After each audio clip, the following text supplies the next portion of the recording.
बस एक कदम और संपूर्ण ग्राम विकास की ओर। निरामय बहुउद्देशीय सेवा संस्था की ये सोच आज एक क्रांति का रूप ले चुकी है। गांव में 1996 में मैं पहली बार जब भी गई तो काफ़ी महिलाओं ने मुझे पूछा था कि मरने की दवाई दो। उसका कारण अभी भी मैं पूरा नहीं जान चुकी हूँ, क्योंकि किसी महिला को जीने की इच्छा क्यों नहीं है, इसकी खोज अभी भी जारी है।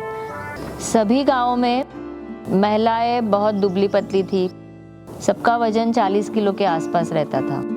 तभी हम लोगों ने पहले उनके शारीरिक स्वास्थ्य के प्रति काम शुरू किया।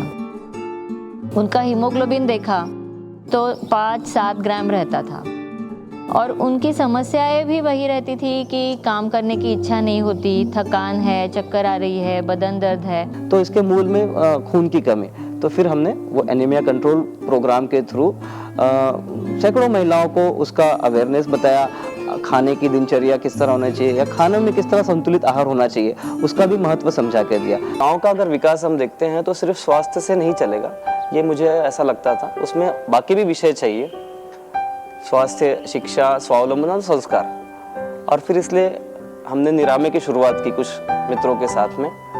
व्यसन का प्रमाण बच्चों में बहुत ज़्यादा था, कोई अवेयरनेस ही नहीं। पहली, दूसरी, तीसरी कक्षा के बच्चों में भी व्यसन का प्रमाण था। स्कूल्स में हमने जब काम किया, स्कूल्स में जाना, प्रेजेंटेशंस, अलग अलग प्रोग्राम के माध्यम से बच्चों को बताया कि व्यसन से किस तरह दुष्परिणाम होते हैं। फिर हमने खेल खेल के माध्यम से बच्चों को एकत्र करना शुरू किया और उसके माध्यम से उनको हमने बताया कि इसके क्या दुष्परिणाम हो सकते हैं। दूर दराज के गाँव में काम करते वक्त ध्यान में आया कि नागपुर से लगभग 40, 50, 60 किलोमीटर दूर के गाँव में मेडिकल फैसिलिटी बहुत अच्छी नहीं है। तो फिर हम लोगों ने तय किया कि ऐसी कोई वैन हो जिसमें एक पूरी टीम मेडिकल इक्विपमेंट्स के साथ, और उसमें सारी दवाइयाँ गांव-गांव में जाए, लोगों का इलाज करे। रोज गाड़ियों को गांव में भेजा। तो एक दिन में जैसे 2 गांव में, 3 गांव में ऐसे ओपीडी हेल्थ चेकअप कैंप होते। ओपीडी के माध्यम से तो लोगों का इलाज हो ही रहा था, साथ में हमारी जो आरोग्य कार्यकर्तियाँ थी, जो पहले से ही प्रशिक्षित थी उस विषय में, उनको हमने एक किट दिया जिसमें सारे मेडिकल इक्विपमेंट्स, दवाइयाँ, स्वास्थ्य को लेकर जो काम में आने वाली वस्तुएं, ऐसे एक उसमें उस बॉक्स में था। तो जिसके कारण गांव को 24 घंटे मेडिकल फैसिलिटी मिल गई इस माध्यम से। स्वावलंबन का काम जब भी प्रारंभ हुआ तो फिर हमने टेलरिंग का फिर गांव में शुरुआत की। पहले 2-3 टेलरिंग मशीन से एक गांव में शुरुआत की, तो उस गांव की 10-15 महिलाओं ने वो सीख लिया। ऐसे करते करते अभी तक हमने 100 से भी ज्यादा महिलाओं को प्रशिक्षण दिया।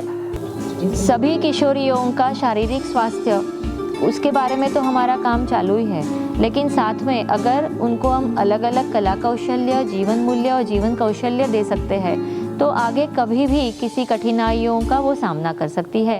हर घर की महिला को प्रशिक्षित किया तो घर बदल जाएगा, ये सोच के हमने जब भी काम शुरू किया तो मन में आया कि अगर हर गांव की एक महिला हमने प्रशिक्षित की कि उसके माध्यम से बाकी महिलाओं को प्रशिक्षित किया जा सकता है।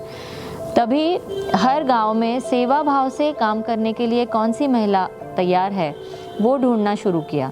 पैदल आना पड़ता था, 50-60 किलोमीटर तक प्रवास करके उनको आना पड़ता, फिर भी उनके मन में पैसे की अपेक्षा नहीं रहती थी। ये सब हमारी अभी सहेलियाँ ही हो गई है, वो अपने मन की बातें खुल के बता सकती है, गाँव में क्या क्या समस्याएं हैं और उनको उसका क्या सुझाव देना है कि क्या हम कर सकते हैं। ये सब अभी हमारी खुल के चर्चा होती है। हम सब मिलके गांव में कुछ परिवर्तन ला सकते हैं, ये मेरा अनुभव है। समस्याओं से लड़ने के लिए आज हमारे साथ में एक अच्छी टीम है। आज हमारे स्वयंसेवी कार्यकर्तियां हैं, युवकों की टीम है और शहरी लोगों से भी लोगों का सहयोग है, जिसमें हमें ये सफ़र करने में आसानी हो रही है।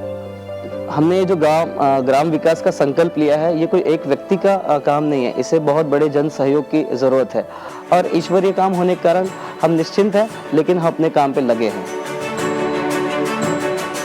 निरामय बहुउद्देशीय सेवा संस्था, बस एक कदम और।